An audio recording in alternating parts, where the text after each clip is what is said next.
Nangungumusta po si Pastor Apollo C. Kibuloy sa bawat isa po sa atin. Alam po natin, nasa hospital po siya at this very moment. He's doing good, he's doing fine, nanatiling matatag, lumalaban at hindi nagpapatinag.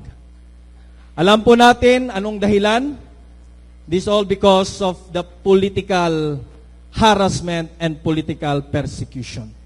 Dahil po si Pastor Apollo C. Kibuloy ay number one supporter ng ating pinakamamahal na Pangulong Rodrigo Roa Duterte, ang ating Tatay Digong.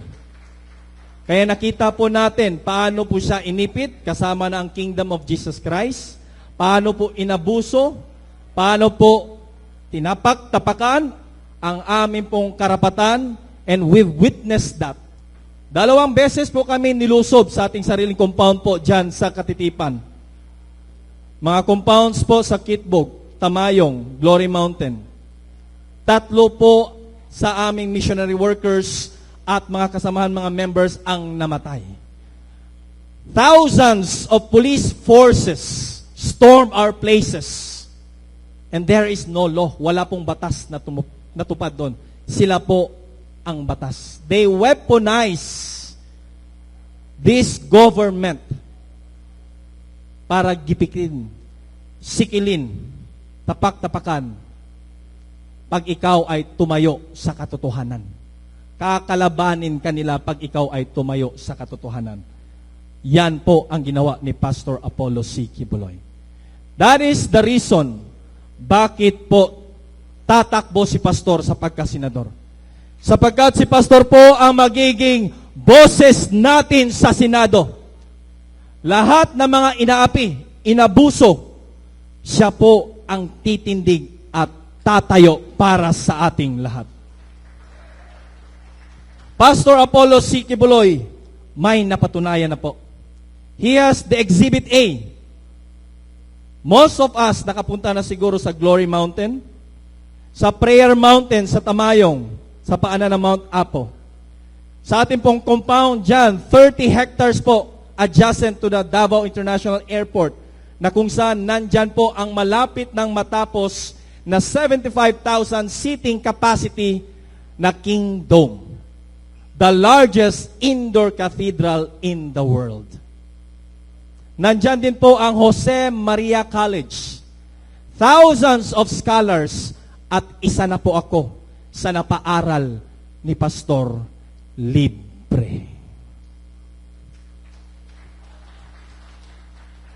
Bakit? Bakit nagawa ito ni Pastor? Bakit maunlad ang Kingdom of Jesus Christ? Starting from 15 members dyan po sa Agdao, 1985. Kaya nga po magkaibigan na sila ni dating Pangulong Rodrigo Duterte. Hindi lang kaibigan, hindi lang kapatid, magkadugtong pang bituka. Kaya tinayuan talaga ni Pastor Apollo C. Kibuloy ang ating mahal na Pangulo at this very moment. Nakita natin ang Exhibit A ni Pastor Apollo C. Kibuloy. Bakit niya ito nagawa? Dahil hindi po corrupt si Pastor Apollo C. Kibuloy. Ang kanya pong sinusulong ngayon, zero corruption. Makikita po natin, with a limited budget, with the limited funds ng Kingdom of Jesus Christ, napaunlad po niya. From 15 members, now 7 million strong members worldwide po yan, mga kababayan. Dahil po sa liderato ni Pastor Apollo C. Kibuloy. Ganyan po si Pastor. Dahil hindi niya po tinotolerate ang katiwalian at ang corruption. Now, budget ng Pilipinas, napakalaki. 6.325 trillion for this year. Si Pastor po ang ating magiging warrior dyan sa Senado. Si Pastor po ang magbabantay ang mata dyan sa Senado. Dahil napatunayan na po ni Pastor sa Kingdom of Jesus Christ, kaya niya po itong dalhin sa buong Pilipinas. Ang kanya pong pangarap, ang kanya pong direksyon na tatahakin, gagawin pong first world country ang Pilipinas. Dahil nagawa na po yan ng Kingdom of Jesus Christ. Paano gagawin? Napakasimple po. Paano? Magsisimula po sa bawat isang nanunungkulan dyan sa gobyerno.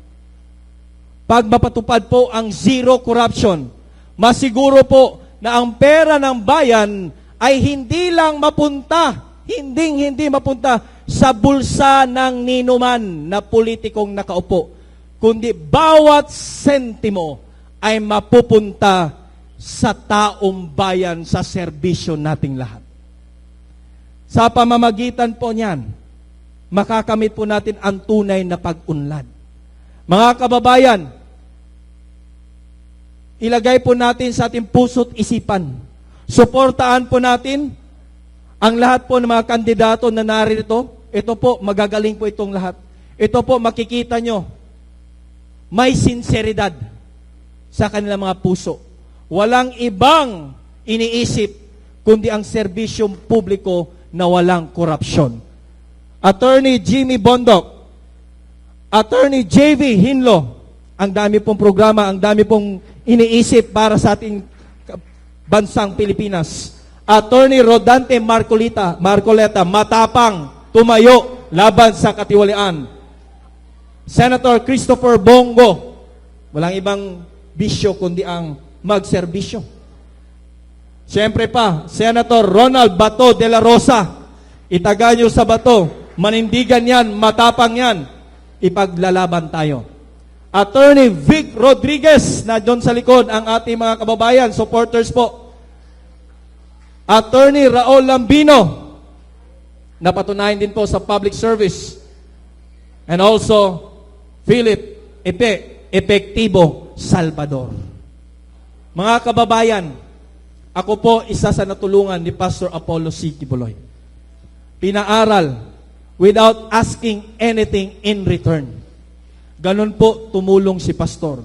Hindi niya titingnan whatever your backgrounds in life, culture, religion, basta nangangailangan ka, tutulungan at hindi ka iiwan ni Pastor Apollo C. Quiboloy. Gaya ng kanyang pagtayo at hindi niya iniwan ang ating mahal na Pangulo, Rodrigo Roa Duterte.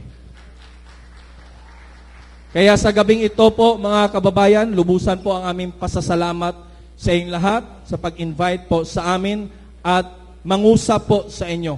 Napakarami po na plano po si Pastor. Tutulungan ba natin si Pastor Apollo C. Quiboloy? Taga Mindanao, tutulungan ba natin? Taga Atuani. Atong panaghiusahan na atong mapalingkod siya sa Senado, kauban kining mga pangalanan ni na nasa atubangan tanan. Tandaan po natin, number 53 po sa balota, Pastor Apollo C. Quiboloy, may panindigan, hindi ka iiwanan, magiging warrior, mata natin sa Senado, magbabantay sa kaban ng bayan, Pastor Apollo C. Quiboloy. Maraming salamat at magandang gabi.